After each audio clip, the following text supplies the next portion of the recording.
Marcela. Bueno, ya se va a conectar. Déjame ponerle a admitir.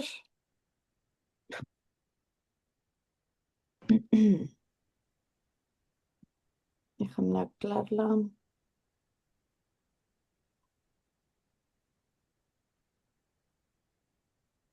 Hola, Sara. Lo logramos. Se logró, perdón. Ahorita les estaba diciendo yo, oigan, perdón, casi me da un ataque, y estarte escribiendo me dio muchísima pena, pero bueno, lo logramos. Ay, espérame, es que tienen dos personas Sí, abiertas. Ya, ya, ahí está, listo. Ay, Sara, te agradezco mucho, perdón por estar cambiándote la hora y diciéndote y luego jorobando. no, Mañana te vas a la feria del libro. Entonces, gracias por darnos tu tiempo, por estar aquí. Estamos muy emocionadas, bienvenida. no, muchísimas gracias a ustedes por invitarme. Les voy a advertir algo. Estoy conectada con Starlink y entonces estoy en un sitio muy montañoso y hay veces la señal se congela, pero siempre se descongela 3 segundos después, así que tengan un poquito de paciencia. Va, aguantamos. Oye, qué bonito está lo de atrás. ¿Qué son? ¿Pescados los que están ahí dibujados? Sí, sí, sí, Ay, unos qué peces. bonito. Se ve súper lindo. Qué padre. Y de ahí vuelas mañana a Guadalajara. No, yo no, hubo un cambio porque voy ya primero a Ciudad de México, a un Ah. festival que hay ahí de escribidores, por si alguien está en Ciudad de Y México. hay gente en Ciudad de México y en Ah, Guadalajara bueno. también para que te vayan a ver. Bueno, entonces, bueno, Qué padre, sería muy lindo vernos, sí. qué padre. ¿Estás emocionada? ¿Te gusta ir a las ferias? Sí, sí, me gusta mucho, me gusta mucho, me gusta mucho, sobre todo como conocer los lectores, me parece alucinante. Qué padre, Y bueno, sí, muy bello. qué padre. Muchas gracias otra vez por recibirnos. Ya sé que tienes otro compromiso ahorita, entonces, pues bueno, vamos a entrar de lleno ya a tus libros. Pues bueno, tenemos 3 semanas sumergidas en tu vida, Sara. Porque te acuerdas que te dije que íbamos a leer primero el de mi padre y luego le seguimos con este. Entonces, llevamos así 3 semanas pensando en ti y en tu familia y en tu vida. Entonces, sentimos que te conocemos. ¿Qué se siente compartir tu vida y que extraños, así como nosotros digan, como sienten que te conocen? O sea, ¿es parte de lo que buscas o es algo que querías hacer, pero bueno, es como algo extra? Cuéntanos. No, al principio fue como muy extraño, porque pues no esperaba que eso iba a pasar. Yo como maté a mi padre, que fue el primer libro que escribí, lo defino como un hijo no deseado. Es decir, que yo durante todo el tiempo de escritura no pensaba que eso se iba a convertir en una novela, que me la iban a publicar, que le iban a leer. Eso era algo que yo estaba haciendo como para mí. Entonces, cuando se publicó, pues como que de sopetón me enfrenté a un montón de cosas para las que no estaba preparada, cosas en las que ni siquiera había pensado. Y una de esas cosas era eso, que la gente se me arrimara en la calle. Varias veces me pasó en el supermercado. Una vez una señora me abrazaba y lloraba, pero estaba llorando tanto que no se atrevía a decirme nada. Y eso al principio no sé, me impresionaba mucho. Y eso que yo vengo del mundo de la televisión, yo fui corresponsal del noticiero más importante de Colombia, yo vivo en Medellín, entonces yo era una de las corresponsales de Medellín. Entonces digamos que de alguna manera tenía como, sí, no era ajeno a mí del todo que la gente en la calle me hablara o me preguntara cosas, o los taxistas siempre me proponían temas, bueno, pero ya con el libro era muy distinto porque era una relación como muy sentimental, como que la gente se apropiaba de esa historia. Y lo otro que me empezó a pasar es que me contaban sus propias historias. Me Entonces, y imagino. eso, sí, claro, eso ocurre no solo en persona, sino más que todo por mis redes sociales. Ay, no, ustedes no saben la cantidad de mensajes que yo recibo diario y la cantidad de historias que me cuentan y son historias que a lo mejor no le han contado a nadie cercano. Y a mí eso me impresiona mucho porque es que uno se abre más con los desconocidos, porque cuando Ah, uno se abre con un desconocido, pues el desconocido no te va a juzgar, pues uno que le va a importar, la vida de uno que le va a importar a un desconocido. Entonces yo siento que la gente se abre mucho cuando ve a un desconocido con el cual percibe que puede haber una historia que le genera empatía. Entonces, bueno, digamos que a mí me parece bonito, a mí me parece muy lindo, sí, como el cariño de los lectores, como, no sé, como todo eso diferente a la literatura que me ha traído la literatura. Me parece muy bello y como muy inédito. Fíjense que esto es algo que anterior a las redes sociales no podíamos hacer. A mí Pasado. me hubiese encantado yo a los 14 años poderle escribir a uno de los autores que me gustaba y que me respondiera. O sea, yo me hubiera muerto, yo me hubiera muerto. O sea, sí nos morimos de emoción ahorita, no creo, ya se frició, ¿verdad? Vamos a esperar los 3 segundos. Ya pasaron los 3 segundos. Trato como de ser trato de ser muy cercana por eso. Entonces, bueno, digamos que sí, que me parece bello ese contacto, además porque son todos muy amorosos, pues no he tenido como contactos más.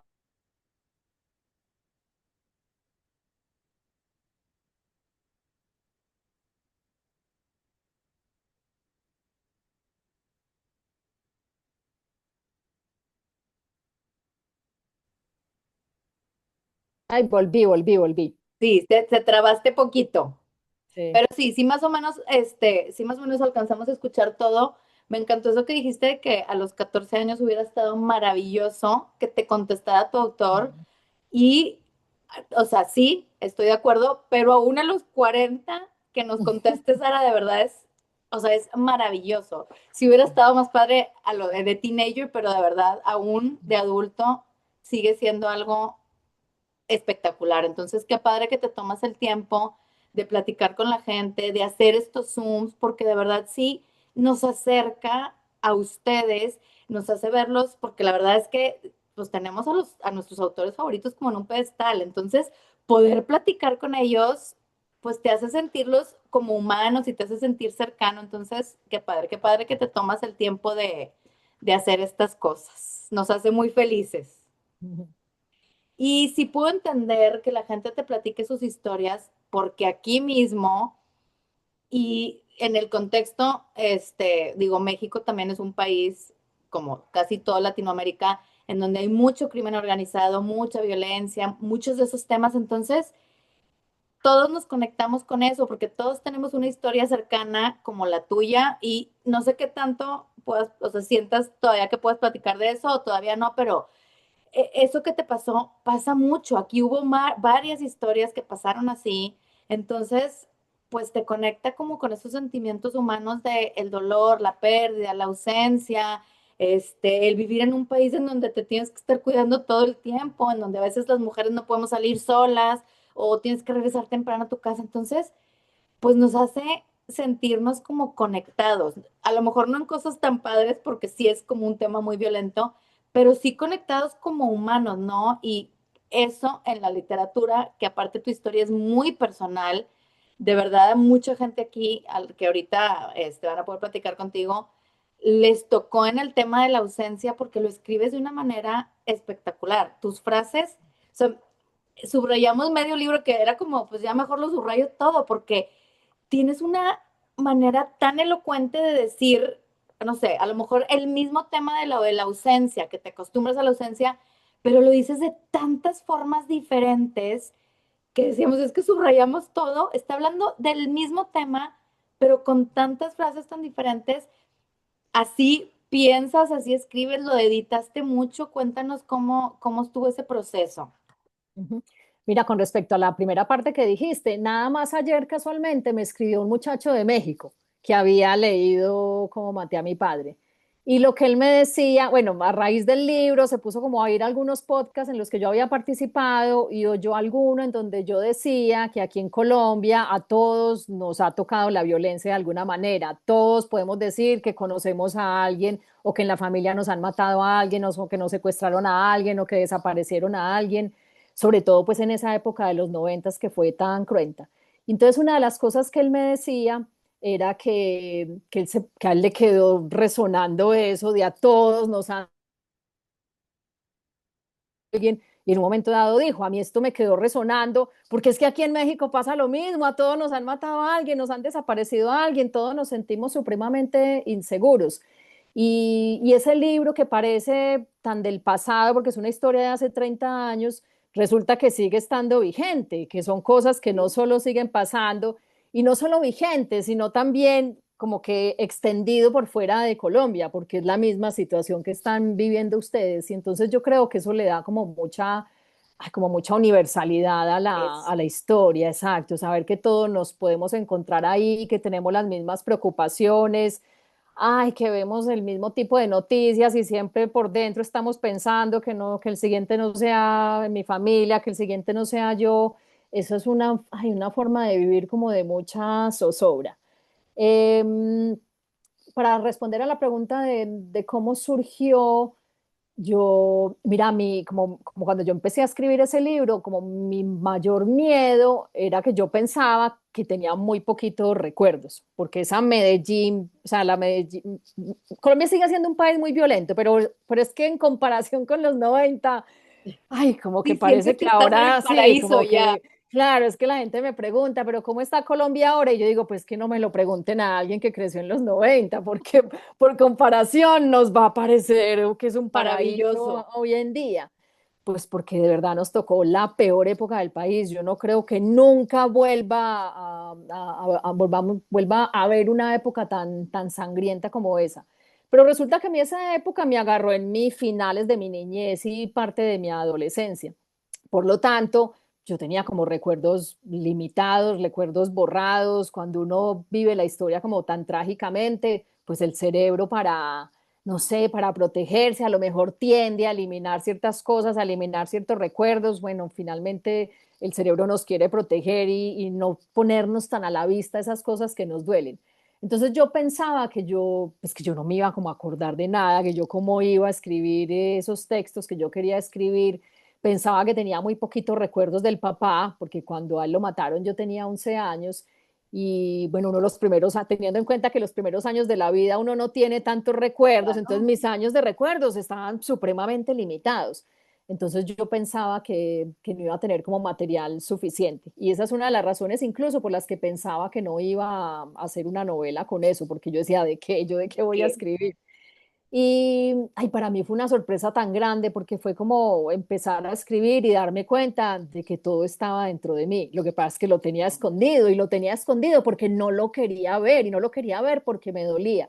claro. Pero Nora fue empezar a escribir y empezar a acordarme de cosas y entonces mientras de más cosas me acordaba, más quería escribir y era como un círculo vicioso, como que todos los días amanecía con un recuerdo desbloqueado.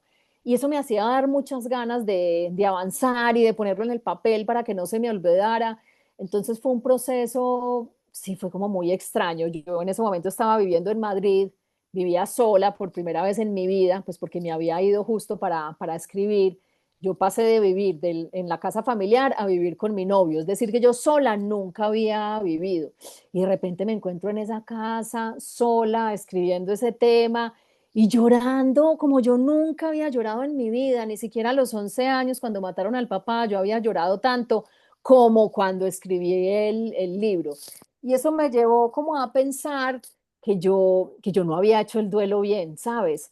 Que, que todas esas cosas que a mí me dolían, yo las reprimía porque no quería angustiar a mi mamá. Y sobre todo porque los adultos cuando ven a un niño triste, como que la primera pulsión es consolarlo, decirle que no llore más, que todo va a estar bien, que va a salir adelante. Entonces yo me sentía muy mal llorando porque tenía un montón de adultos a mi lado tratando de que eso se me olvidara, de que eso no me doliera. Y yo creo que yo escondí muchísimos de esos sentimientos. De hecho, mi mamá cuando leyó el libro fue como la primera sorprendida. Ella me decía, pero ¿por qué no me habías contado esto? ¿Pero por qué no me habías dicho lo otro por esta escena?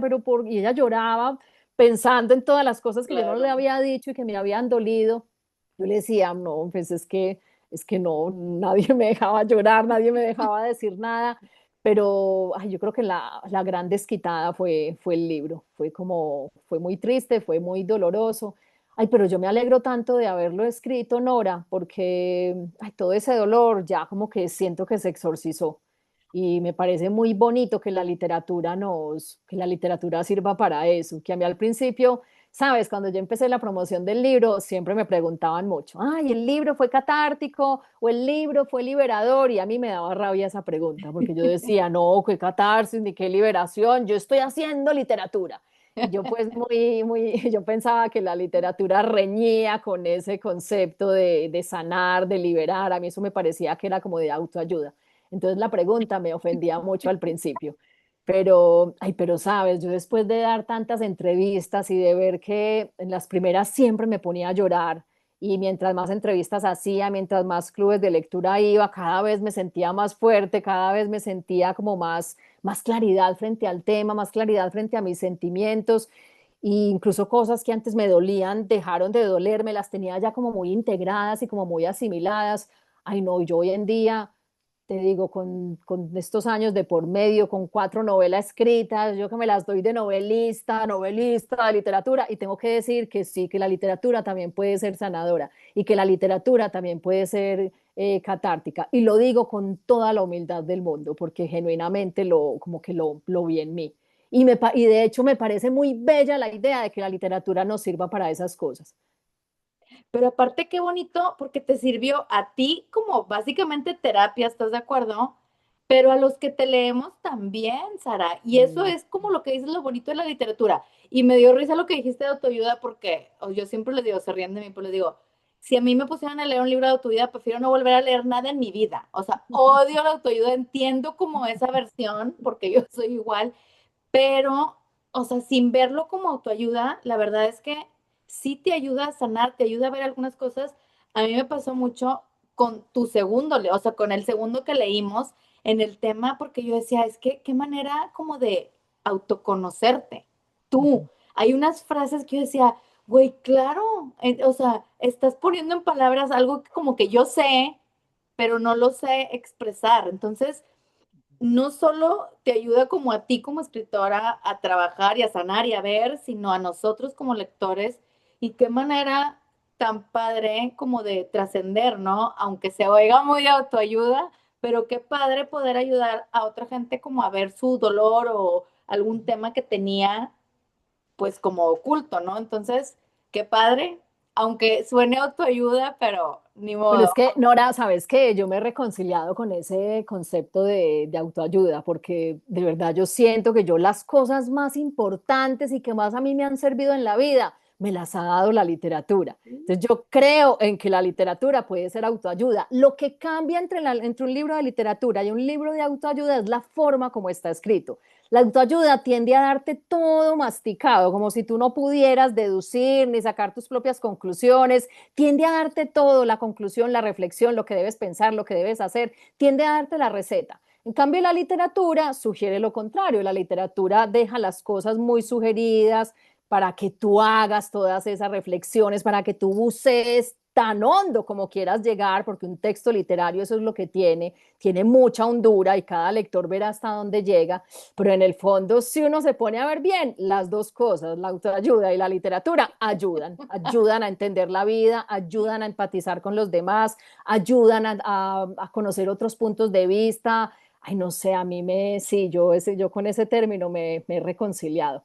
Lo que pasa es que la forma del en cómo está escrita la autoayuda es muy chocante, es muy chocante porque Te aquí no, uno entiendo que, sí, no, perfecto. sí, sí, Oye, a ver, y teníamos una pequeña duda antes de empezar. Si quieren, oigan, ya sé que andas como corta de tiempo, entonces les voy a decir que empiecen a levantar las manos. Janet, vamos a tomar la foto. ¿Nos podemos tomar una foto antes de sí, empezar? claro. Saquen sus libros, oigan, Jane va a tomar la foto. Oye, pero nos preguntábamos por qué, o sea, entre leyendo ¿cómo se llama? El libro del cielo y luego viendo las dedicatorias, nos preguntamos qué tanto lo novelaste, qué tanto es cierto, porque luego decías de que no, no tengo amigas y luego somos esas locas que leemos todas las dedicatorias también, entonces fue como, ella dijo que tenía dos súper buenas amigas de esa época, entonces, ¿quiénes habrán sido? Entonces, queremos saber todo ese chisme, Sara. Sí. Ok, Primero déjenme. vamos a tomarnos la Tomo foto. primero la Sí. foto, ¿no? ¿Ya están Tómala, acomodadas sí, todas? toma la foto. Denme un Yo no minutito. encontré mi Kindle, oigan, entonces voy a salir así al lado de Sara solo riéndome. Ok, excelente. Tú sonríe. Una, dos. Sí, chicas. A ver, ahí va otra foto para que salgan todas guapísimas. Mil gracias, gracias, Sara. Gracias, Jane. Ya, Sara, perdón, te Em, interrumpí. no, tranquila. Mira, Nora, es que yo como maté a mi padre lo escribí con la pretensión de hacer autobiografía, es decir, de contar la historia. Yo genuinamente quería contar esa historia que yo tenía en mi recuerdo, ¿cierto? Entonces, digamos que por eso ese libro se considera autoficción. Lo que pasa es que la autoficción, yo concluí que no existe, pues porque eso que yo tenía en mi cabeza cuando lo escribí, pues lo había vivido cuando tenía 11 años y luego cuando lo escribí habían pasado 28 años. Es decir, que yo no sé ya qué me inventé, yo no sé qué, porque la mente es así, la mente tiende a rellenar los huecos, la mente tiende a inventar recuerdos, pues como para no dejar las historias cojas. Yo tenía 11 años, uno a los 11 años fabula mucho, si tiene una mente muy, pues como más dispuesta a la invención. Total que yo genuinamente creí que estaba poniendo la historia tal cual había ocurrido, pero por ejemplo cuando mi hermano mayor lo leyó me dijo, ay Sara, usted tan mentirosa. Yo no me acuerdo de eso así, ¿usted de dónde sacó eso? O sea, ese día no pasó eso y me empezó como a contrastar las versiones y entonces yo le dije, ay, no, entonces preguntémosle a la mamá para ver quién tiene la razón. Y cuando fuimos donde la mamá a preguntarle, la mamá dijo, no, ninguno de los dos tiene la razón. Yo me acuerdo de otra cosa. Entonces, mira, como que llegué a la conclusión de que la verdad absoluta no existe. Sí. Una cosa es mi verdad, otra la de mi hermano, otra la de mi mamá. Y si cada uno escribiera un libro sobre esa misma historia, sería un libro completamente distinto. Yo suelo poner mucho un ejemplo cuando cuento esto, cuando uno pelea con el novio, ay, no es la misma pelea, los mismos personajes, pero lo que cuenta el novio es muy distinto de lo que le cuenta uno a las amigas. Son como dos versiones distintas, lo mismo cuando uno choca el carro, son dos versiones distintas de cómo ocurrió el choque. Entonces, digamos que la autobiografía es como el deseo de poner ahí una historia que tal como uno cree que se acuerda, ¿cierto? Pero ya yo en el cielo está vacío, ay, yo ya me había como liberado de esa pretensión de contar la historia. Yo quería contar esa historia, pero estaba dispuesta a inventarme partes porque quería que fuera una novela muy trepidante, una novela que enganchara mucho, una novela que tuviera muchísima atención.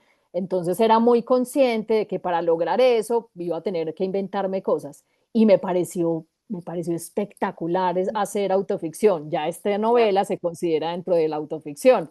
La historia es cierta, pero obviamente yo modifico cosas para, pues para, sí, para que la historia sea mejor. ¿Qué tipo de cosas?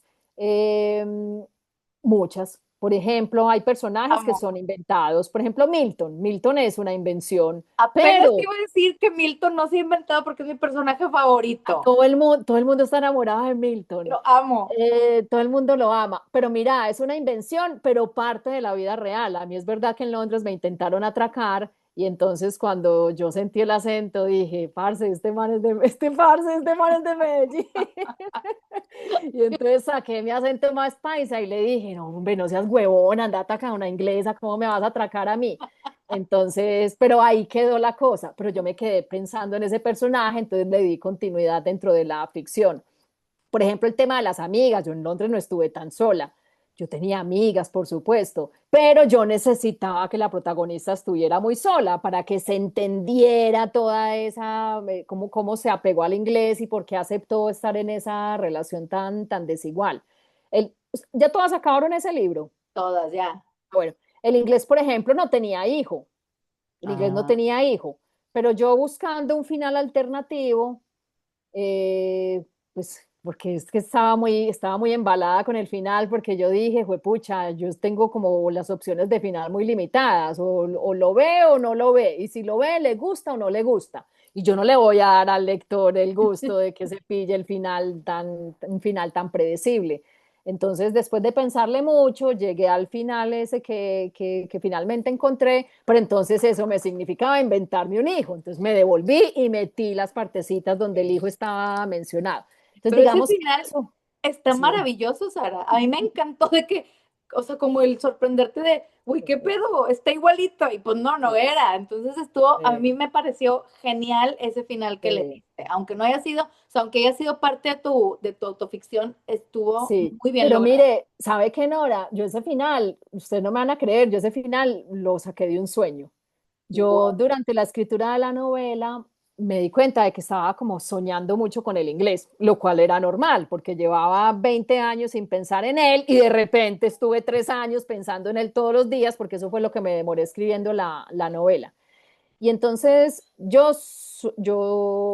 tengo un diario de sueños. Yo todas las mañanas cuando me despierto, lo primero que hago es apuntar mis sueños y hago interpretación de sueños y busco la simbología dentro de los sueños. Bueno, estoy muy empeliculada con los sueños. Entonces un día yo cada tanto cojo el cuaderno de los sueños y busco los sueños recurrentes, busco como qué elementos hay ahí, pues para poder hacer como una interpretación más global de los sueños de los últimos meses y me di cuenta de que me había soñado como 4 o 5 veces un sueño muy similar. Cambiaban ciertas cosas, cambiaba el lugar donde estábamos, pero el sueño básicamente era el mismo y era que el inglés venía a visitarme.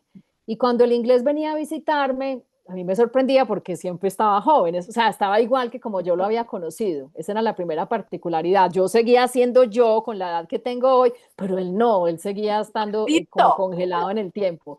Y la segunda particularidad del sueño es que él nunca era súper respetuoso, él nunca me tocaba, él nunca me besaba, siempre era como una distancia súper respetuosa y yo decía, tan raro, pues él no era así, porque siempre es tan respetuoso. Y cuando vi que había soñado 4 veces lo mismo, dije, es que ese es el final, es que el final es ese, es la única forma de que el inglés esté igual, que no sea el inglés, sino que sea el hijo del inglés. Claro. Entonces, digamos que haciendo esa interpretación de ese sueño recurrente, de ahí salió el final.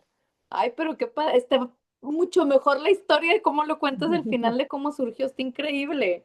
Qué padre que haces eso de los sueños. Está muy, muy interesante. Este, voy a poner ya para que vayan, sí, Moni, te iba a decir tú que me habías dicho que querías hablar con ella, para que alcance a irse a su compromiso a las 8. Dale, Moni. Ahí está. Hola Sara, ¿cómo estás? Hola. Es- Mira, yo fui de esas que como tú lloró y lloró y lloró con el de cómo maté a mi padre. O sea, cuando un autor puede poner, como dijo Nora, en palabras lo que tú has pensado, lo que tú has sentido y que no sabías que lo habías sentido, se me hace espectacular. O sea, pusiste tantas cosas que yo había tenido en mi corazón y que no me había dado cuenta que habían sido tan significativas, tan claras. A mí me voló la cabeza lo de las flores. Nunca me ha gustado a mí en toda mi vida que me regalen un ramo de flores. Lo siento, así, la peor bofetada del mundo. Y no había yo entendido por qué. Esa frase de las plantas son una promesa de vida, una promesa de que hay un mañana. Fue así, te juro que lo leía yo y así ay, ahora caigo, o sea, ahora entiendo por qué no me gusta que me regalen muerte, que me regalen algo que se muere mañana. Y yo lloraba y lloraba y lloraba y bueno, así, ¿qué te puedo decir? O sea, los 10 segundos, esos 10 segundos que abres los ojos y no sabes qué va a pasar, tantas, tantas cosas, entendí a mi mamá, entendí, o sea, fue 3 años de terapia acumuladas en tus páginas. O sea, ya lo hablé con mi terapeuta, ya lo constelé, ya, ¿qué te puedo decir? Todo lo que has hecho dentro de mí impactante. O sea, entendí a mi mamá por qué es tan dura, por qué ha sido tan fuerte, entendí mi perfeccionismo, mi necesidad de ser de la que está arreglada, la que está maquillada, la que siempre está, aunque yo esté en mi casa, tiene que estar todo perfecto, porque nada se puede caer, nada se puede así. Bueno, aquí se impresionaron un poco cuando lo estuvimos discutiendo, porque parte de lo que dices de que le puedes contar a los desconocidos mucho más fácil es lo que sucede en este book club. Ha habido diferentes libros, porque aparte Nora es especialista en buscar libros que nos sacan de nuestra zona de confort y le ponen limón a la herida de una manera muy particular a cada quien. Entonces, ha habido confesiones en estos cuadros de Zoom de gente que está en Chile, que está en Estados Unidos, que estamos en diferentes partes de la República, que jamás le hemos dicho a nadie, a nadie. Y yo confesaba aquí y me salió dentro del book club que yo no le tengo miedo a que alguien se muera, inclusive alguno de mis hijos, porque ya sabes lo que es que alguien se muera y sabes que la vida sigue y que la vida de esa persona sigue teniendo vida dentro de ti, aunque ellos ya no estén. Entender esa ausencia me ayudaste a saber por qué no le tengo miedo a eso. O sea, ¿qué te puedo decir? De verdad, wow, o sea, todo lo que pueda yo expresar en palabras se queda corto, corto. O sea, ¿cómo hablas de los libros? Me salvaron la vida. O sea, no tengo más palabras que decirte más que millones de millones de millones de gracias. Si yo hubiera escrito, si yo tuviera la maravillosa facilidad que tienes tú de poner en palabras lo que tu corazón y lo que tu mente tiene, no lo hubiera podido poner tan claro como lo siento yo, como lo pusiste tú. Así que de verdad, desde el fondo de mi corazón, te agradezco infinitamente que, que te hayas abierto, que te hayas expuesto, que hayas utilizado las palabras para descubrir eso que tenías dentro de ti y que te encueres de esta manera, te desnudes de esta manera frente a tantas personas que tenemos la dicha de leerte. De verdad se me hace un acto de valentía enorme y te lo reconozco de principio a fin. De verdad que mi más profundo agradecimiento. Ay, qué linda, Mónica. Muchísimas gracias por esas palabras. Me ponen súper feliz. Gracias. Gracias, Moni. Te digo que, o sea, nos decíamos de que es que cómo escribe como si nos estuviera leyendo la mente, y eso es lo que decíamos de la literatura, Sara, que, o sea, que te hace descubrir como lo cercano que estamos unos a otros, la universalidad de los sentimientos, las cosas que hay alguien más que vive en otro país, que está viviendo lo mismo que tú, sintiendo lo mismo que tú, entonces te hace sentir un poquito menos solo en el mundo. Y eso, así como dices tú, que te salvaron los libros de chiquita, nos siguen salvando de una u otra manera los libros. Y qué padre ser un autor de esos libros que dice la gente, ¿no? Qué maravilla. Ale, uy, no te oyes, Ale. Espérate. O sea, no se ve que tengas ya el micrófono apagado, pero no te escuchas.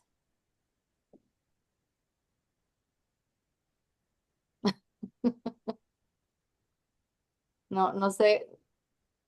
O trata de conectarte tipo del cel, O si es una pregunta, que la deje en el chat. ajá, o Ok. ponla en el chat. Sí, o mientras la Ale lo arregla, no sé si alguien más quiere decir algo. A ver, vuélvelo a quitar, Ale, a ver si ya. No, no está jalando, no sé por qué. Bueno, ahorita si no intenta escribirlo, Ale. ¿Ibas a decir algo, Maca? Te vi toda la intención, dale. Hola, ¿cómo estás? Em, Mira, más de lo que dijo Moni, en el fondo no se puede decir porque a mí me interpreta súper bien.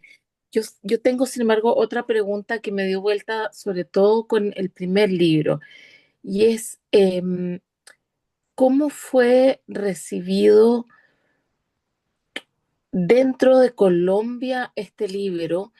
Porque creo que le da vuelta a un tema que fue muy potente, como tú bien dijiste, en los 90 con toda esta violencia, porque de alguna manera le da otro cariz a algo que toda Latinoamérica y que evidentemente todo Colombia sabía que estaba pasando, pero era mirar de otra manera esa violencia. Tuvo una buena recepción, más allá de la cosa personal, digamos, tuvo una buena recepción dentro de los círculos en Colombia. eh, el traer nuevamente al hoy algo que supongo el país está intentando siempre dejar atrás porque fue demasiado doloroso. No sé si me explico bien con la pregunta. ¿Sabes qué, Maca? Ahí está, ya volvió. Ya, ya volvió. Sí, no Ah, sé no si escucho te nada. no sé si te alcanzó a oír. Sí, por- alcancé a oír la pregunta, ¿cómo fue recibido aquí en Colombia? Esa es la Sí, pregunta. sí, sí. Listo. Ay, Macarena, fue un libro súper bien recibido, pero súper bien recibido. Fue un libro que cuando se publicó, a los 20 días se había agotado la primera edición. Y lo publicó una editorial independiente, una editorial chiquitita, una editorial que jamás en su vida ha hecho publicidad, ni hace publicidad, ni tiene presupuesto para nada. Y ese libro está llegando a las 20 ediciones ya, a las 20 reimpresiones, que Wow. eso para Colombia es una cosa impresionante. Y si me preguntas por qué, yo creo que es que aquí se había narrado mucho la violencia, porque cuando uno viene de un país Claro, violento, toda la violencia está muy narrada. Pero aquí la violencia siempre se narraba como desde la generalidad o desde el punto de vista del pillo. Gustan mucho esas novelas de Pablo mm, Escobar, de los sicarios de Pablo Escobar, de las jefes del mal, de dónde está la bomba, dónde está la sangre, dónde está el sicario. Eso gusta mucho porque eso tiene muchos lectores. Entonces hubo mucha literatura, eso es hasta un género ya, la literatura sicaresca. Hubo mucho de esa literatura en los 90 y a principios de los 2000. Y eran libros que vendían mucho, que demandaban mucho, pues se siguen haciendo series de Pablo Escobar. ¿Cuántas series hay de Pablo Escobar y cuántas películas hay de Pablo Escobar? Y se siguen haciendo cosas de Pablo Escobar. Pero yo creo que lo que hizo que este libro fuera distinto es que por primera vez estaba narrando la violencia desde la vida privada de una familia. Y claro. eso sí que no se había hecho tanto. Tal vez el único que se había acercado por ahí era Héctor Abad Faciolince con El olvido que seremos. Pero de resto eso no se había narrado desde ahí la violencia y nadie pensaba que mostrar la vida de una familia pudiera ser una radiografía de un país entero.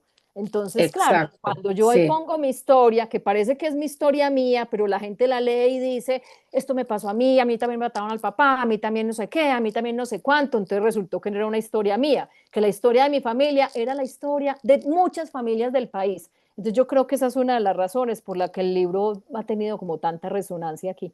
sí. Es como una metáfora, eso sentía yo tengo escrito en mi cuaderno una pregunta, si será una metáfora de Colombia, ¿me Mm. cachai? Porque es muy, muy fuerte y o sea, a mí lo que me conmovió mucho a nivel como social es todas las ramificaciones que en el minuto en que tú estás metido en ese momento violento social, no alcanzas a entender las ramificaciones que vas a tener en la historia del país, porque es la historia de cada uno de sus componentes que puede terminar bien o mal dependiendo de cuán fuerte o cuánta fortaleza haya en ese núcleo, ¿me cachai? Entonces eso, y lo otro que amé, pero que era bastante menos serio, yo escuché parte del libro porque estaba en otras cosas y no quería quedarme atrás. Y encontré tan maravilloso como escribías a tu mamá cuando decía que no le doliera en el fondo, que hay una frase que en este minuto no me puedo acordar, pero era como que no se preocupe, ¿no? Que no le Ah, duela, él no piensa en eso. no piense en eso. Que me da tanta risa porque decías, es tan de mamá latinoamericana eso. Cuando está ahí ocupada, porque la mamá latinoamericana es muy ensimista, pero si está ocupada, es como ya, cálmese, cálmese, cálmese. Y eso lo encontré muy bonito porque logras logras momentos donde tienes llorando, o me tenías a mí, digamos, no puedo hablar por todos los lectores, pero me tenías llorando así, pero de estar con papel sonándome, y a los 5 minutos Riéndote. como riéndome porque era tan real, ¿cachai? Y eso creo que es muy bonito, creo que es muy, muy bonito y hay que seguir apoyándote para que sigas escribiendo mucho, porque está muy bonita tu novela. Ah, Eso. muchísimas gracias, Maca. Sara, te voy a leer la pregunta de Ale porque ya no sé por qué no pudo funcionar su micrófono. Dice, ese elemento literario que utilizas tanto en El cielo está vacío, que no conozco el término correcto, que es la personificación o la objetificación de las emociones, la manada de lobos, los murciélagos, el pescadito. ¿Por qué decidiste incorporarlo así en tu autoficción en lugar de seguir una línea más realista? Ay, Ale, es que a mí lo realista no me gusta. A mí, pues yo para seguir escribiendo cosas realistas me hubiera quedado haciendo noticias, porque la noticia sí es el epítome de lo realista. Yo me pasé para las literaturas porque estaba harta de hacer realismo. A mí me gusta mucho la magia, me gustan mucho los animales, me gustan mucho las plantas. Todas mis novelas están repletas de naturaleza. Siempre en mis novelas hay alguien que se convierte en águila, escrito en la piel del jaguar hay alguien que se convierte en jaguar, mi mamá se convierte en un árbol, en cómo maté a mi padre. Entonces, eso es muy propio de mi literatura, de mi lenguaje, porque yo crecí así, yo crecí en un entorno muy natural, para mí eso es lo normal, para mí lo normal no es el realismo puro y duro. Yo haber crecido en una zona, en esa finca donde crecí, que era más bien aislada, con esa familia, ese manicomio de familia que tuve, con mis hermanos trillizos, esas cosas que nos pasaban a nosotros en esa casa, es que era es que en serio, era muy insólito. A mí me da mucha risa porque mi segunda novela, que es donde cantan las ballenas, es muy parecida a como maté a mi padre, pero es más ficcionada, es decir, es mucho más exagerada, todo está llevado a la exageración. Y entonces esa novela la tildaron, sobre todo en España, de realismo mágico. Y a mí me da mucha risa porque yo todo lo que pasó en esa novela, de verdad pasó en mi casa, eran cosas que pasaban en mi casa, porque a nosotros nos pasaban cosas muy locas, pues por la familia tan rara que éramos, por el lugar donde vivíamos. Entonces, digamos que eso para mí es lo natural. De hecho, cuando yo empecé a escribir El cielo está vacío, era muy realista porque estaba en una ciudad, ay, en una ciudad tan civilizada como Londres, y entonces yo empecé a escribir así y yo me empecé a aburrir, porque yo decía, ay no, pero es que qué tan aburrido estar solo en la ciudad no hay nada, en la ciudad, en Londres no hay sino palomas, ¿no? Yo necesito encontrar algo que me permita llenar Londres de ese entorno natural. Entonces ahí fue cuando encontré la figura de la loba y al encontrar la figura de de la loba, la novela se fue llenando de una animalidad tremenda, porque lo que teníamos era un punto de vista de una loba, y si uno es una loba, puede ver el mundo como una loba, analizar a los demás personajes o como cazadores o como presas que son fáciles de cazar, puede ver gansos atrapados en una chaqueta donde todo el mundo ve una simple chaqueta, puede ver cocodrilos en las botas donde todo el mundo ve una simple bota. Entonces, digamos que no, yo espero que mis novelas no sean realistas nunca. A mí el realismo me parece súper aburrido, sí. Pero no lo considera, porque luego estábamos de que será realismo mágico o no. O sea, ¿no es considerado como realismo mágico o sí? Ah, yo creo que no. Solo es tu vida.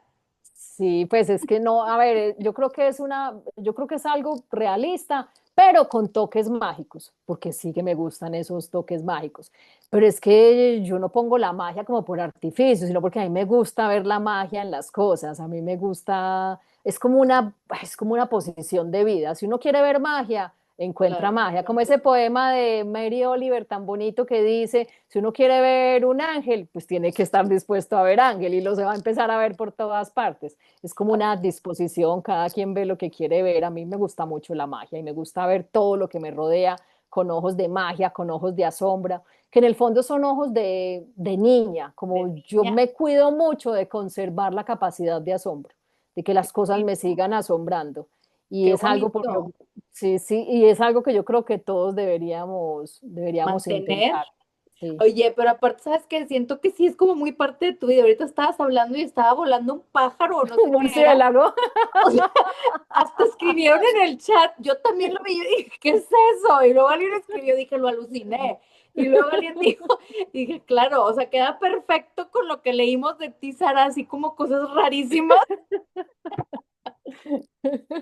Qué padre, pero qué padre que pasen esas cosas porque siento que sí, o sea, sí, como dices, si estás buscando la magia, te van a pasar cosas mágicas, te van a pasar cosas raras, te van a pasar cosas diferentes, pues porque estás dispuesta, ¿no? Entonces, Ujú. aparte, como dices, o sea, yo, a mí de verdad algo de lo que más me impresionó, como de tu historia de vida, ya sé que ya te tienes que ir, ya es lo último, pero yo decía, qué locura vivir con un hermano grande, tú y trillizos. O sea, también debe haber sido como, o sea, muy divertido, pero muy de locura. Entonces, sí debe de haber un millón de anécdotas, que platicar, que contar, que sucedieron, aparte de la casa donde estaban viviendo, ¿no? Entonces, pues Sí. sí, tu vida así debe de haber sido. Sí, es que yo cuando era chiquita, yo llegaba tarde al colegio todos los días, pues porque claro, vivíamos muy lejos, éramos muchos, ustedes no saben lo que es empujar a unos trillizos, a 5 niños para que estén organizados y listos a la hora de salir, y luego había que coger la autopista y esa autopista era un dolor de cabeza, siempre pasaba algo, pero antes de montarnos al carro, siempre, siempre, no, que es que nacieron unos pollitos, pues había que ir a ver los pollitos, no, que es que el potro nació, pero se fue por una tanora, entonces hay que ir a buscar al potro y hay que ir a rescatarlo, no, que amanecimos sin agua, entonces nos tenemos que ir a bañar a la quebrada, entonces los 5 en pelota yéndonos a bañar a la quebrada, pero a mí esas cosas me daba pena contarlas en el colegio, yo cómo iba a contar en el colegio, todas las niñas llegaban, se habían bañado con agua calientita, todas civilizadas en su casa, y yo para cuando llegaba al colegio, yo ya había vivido un millón de aventuras, pero qué vergüenza contar ese tipo de cosas, entonces, Bueno, pero ya los pudiste contar en tu libro, qué padre. sí, sí. Oye, hay una última pregunta que preguntaron dos personas que dice que si es real la historia del chavo que mataron a su padre pensando que era tu papá.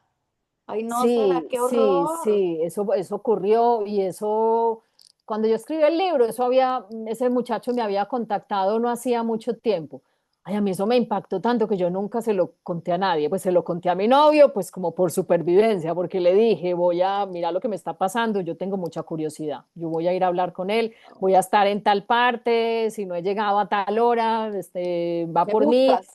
Sí, exacto, pero yo sí quiero saber qué tiene él que contarme, porque él fue como muy insistente por Facebook. Yo al principio no le paré bolas porque solo me decía como, Sara, yo quiero contarte algo, pero pues un Wow. desconocido, yo no es que hable por Facebook con desconocidos, pero cuando él dijo la palabra clave que era, es que es algo que te quiero contar, está relacionado con nuestros papás, ahí sí a mí me entró como la curiosidad. Entonces fui a verlo. Yo me quedé de piedra con eso que él me contó. Es que en serio, yo se lo conté a mi novio esa noche y ya yo ni a mi mamá fui capaz de contarle eso. A mí eso me pareció tan fuerte, tan fuerte, tan fuerte. Sí Mm, está muy fuerte y está tan fuerte y tan coincidente que decíamos, no puede ser, o sea, esto sí lo debe de haber inventado, mm, wow, que es cierto. sí. Ay, Sara, mil gracias, ya sé que ya te tienes que ir, siento que podríamos platicar 3 horas más, nos faltaron cosas, entonces cuando tengas tiempo, vuelves a venir con Sí. nosotros. Ay, qué lindas, muchas gracias por leerme. Ay, ya saben, si alguna está en México, en Ciudad de Y en México, busquen el Guadalajara. Festival de Escribidores, incluso voy a estar hablando con Dolores Reyes, que es tremenda autora, Ay, sí. eh, y la que está en Guadalajara. Bueno, eso sí, cuando sí van y me saludan, me dicen, estuvimos en el club de lectura de Nora, para yo poderlas identificar. Qué padre. Ahorita les volvemos a poner a todos porque no se pudieron conectar todos, pero ahorita ponemos que vas a estar para que te vayan a buscar. Listo, chicas. Mil gracias, que tengas buen viaje y nos vemos pronto. Bueno, Thank gracias, que you. estén muy bien, un gustazo, chao. Igualmente. Déjenme dejar de grabarlo, Iván.